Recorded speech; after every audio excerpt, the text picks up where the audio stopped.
But I'm not Cuss. Cuss would never get. He would love to answer all my questions because Cuss wanted the perception that he knew everything and you should listen to him and take his advice because he knew everything.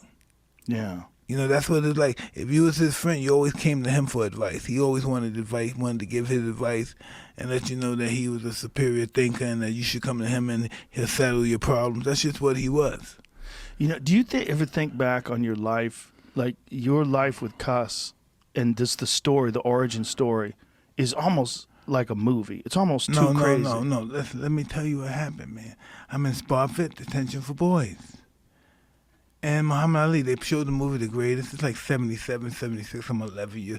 They played Ali, and then Ali walks in, then talked to the kids. And I saw him, I saw everybody going crazy. I said, I want to be like him. And from there, I go upstate New York. There's a guy that used to be a professional boxer named Bobby Stewart. Mr. Stewart taught me how to box, and eventually he said, I want to introduce you. So he took me upstairs, I met Customado. This is all in a couple of months since I've seen Ali. And now I'm training to be a boxer. Crazy. And you were 13, right? No, I was, I would think I was 13, yeah. Look, that's like 13. It's like a movie. I knew I was going to be successful. I knew everything was going to go right. I knew it. It was in my blood. I was only a kid, but I said, I want to be like that guy. And it just started working. And it's such an amazing...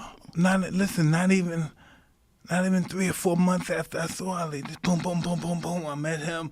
I'm in one place, I had a fight, trying to stab a guy I did with a pencil or something. I go from there, and I go over to this bad place called Elmwood, this cottage. That's where Bobby Stewart, because he's a fighter, and he had to take care of these. All the staff, they're big, strong men, because they have to take care of these very interesting kids, you know, like... homicidal kids. These are kids, but they're really wild. Yeah. And so that's the job. We're in the wild. We're in the bad college, the lockup college, Elmwood. Yeah. And so we have the bad remedy. That's the crazy kid college. Gets the lockdown. No one can go outside like we. They got to be handcuffed when they leave the cottage and stuff. And so that's where I've gotten my tutelage. That's where I learned to go to school. That's where I've learned everything in this bad boy place, this place where all the bad kids at.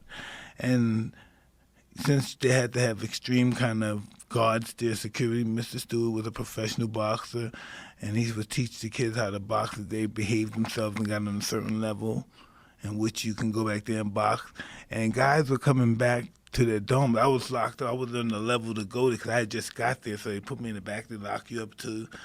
They see what kind of person you are, so they put you in the group. And I see these guys coming back with their eyes busted, teeth knocked out, the ribs, but they were happy. They're laughing about this. Yo, he fucked you up. Yo, man, but you almost got him. And I said, yo, what's going on and what's happening? They say, yo, we're fighting Mr. Stewart, boxing Mr. Stewart and stuff. And they're happy with them bleeding, tooth knocked out there. But they were happy and it was enthusiastic. And I said, I wanted to do that too because I wanted to be tough. And so Mr. Stewart, I talked to him. He didn't want to teach me. So I started cleaning and being a real nice kid to everybody because I wanted to learn how to box. All the kids were happy. And he started teaching me how to box. It's crazy that you met Cuss, too, because out of all the people that you could meet, no one was better at the psychological game. Oh, I would never been the champ if I wasn't from Cuss because he put stuff in my mind. I started thinking about myself being these people, visualizing myself being, I don't know, great or somebody. I've never done that in my life. I've never heard, not even in the ghetto, somebody say this. Like, I said, wow, he's great. Like, I'm talking about, like, home. I said, wow, he's incredible. I said, why is he incredible? I don't think he's that incredible. Why shouldn't you have that? Why should he have that and not you? I've never heard somebody say that to me. But Cuss was a master at the psychological game. Master. Like you would hear him talk about things, just reading the things that he's written about the psychology of fighting. He was the perfect guy for you. It was almost like the stars aligned. That's what I'm talking about. Yeah. It really is like a movie. It really is like it all lined up. And plus, physically, you were so unusual. You were so unusual, so gifted. I mean, even when you were real everybody young. told him that he can't be heavyweight. He's too small. His arms are too short. There's no way in the world he can be too short, Cuss. He's too small. These guys are 225, 230. Well, obviously they were wrong. Big time. But it was also you might have been short, but you had the best style, and Cuss developed that with you, the best style to deal with the fact that you were shorter, the bobbing and the weaving, the constant pressure. Exactly. But I believe style is relevant. I believe it's the morale behind the style. Mm-hmm. I think success in fighting in life is about desire and the will. Yeah. How bad do you want it? Is it worth dying for? That's the true greatness, is the willingness to die. So is this thing worth greatness? The mindset that he instilled in you and the way he gave you the tools in order to think about things in a way that fueled that mindset. Yeah, but that doesn't do good in the real world, though. It really is really disastrous in the real world. Right. You know? Yeah. That is true, deal with right? that too, yeah. Yeah.